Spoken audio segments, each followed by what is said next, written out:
Nahimasmasan at nawalang pagkairita ng mga fan ni na Kim Chiu at Paolo Avellino dahil sa kumalat na chika. Nakita nga kasi si Atty. Oliver na dumalaw sa It's Showtime at inusisa ng mga host kung bakit at kung sino ang dinalaw niya. Na-mention ang pangalan ni Kim at hindi nga yung nagustuhan ng mga fans.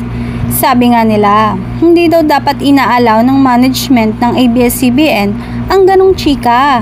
Lalo na at may teleserye pa sina Kim at Paolo ngayon na umiere nga. Pero agad-agad nga ring nahimasmasa ng mga fans dahil sa pag-ayuda ni Kim ng video nakuha sa birthday dinner ni Garlic Garcia na si Paolo mismo ang may pakana.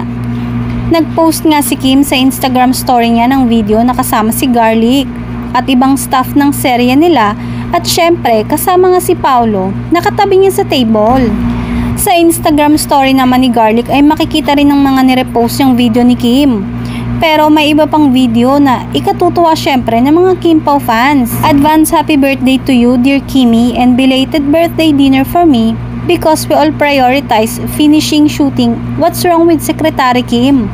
Sabi ni Garlic sa photo na nagboblow sila ng candle sa mini cake na hawak nila. Happy birthday to us, Miss G. Nadamay pa ako sa birthday dinner for you. Big thanks kay Pao Avellino, say naman ni Kim. Ang lalanga ng mga naging sagutan ng mga fans. Maling atake yan, attorney. May ka-love team si Kim. Kaya wag naman please, wag gamitin kung papasok sa showbiz. ABS-CBN, protektahan yung mga talent nyo, sina Kim at Paolo, wag nyong sirain. Pero sorry kayo, binasag agad ni Kim ang news nyo. Magkasama ang Kim Pao.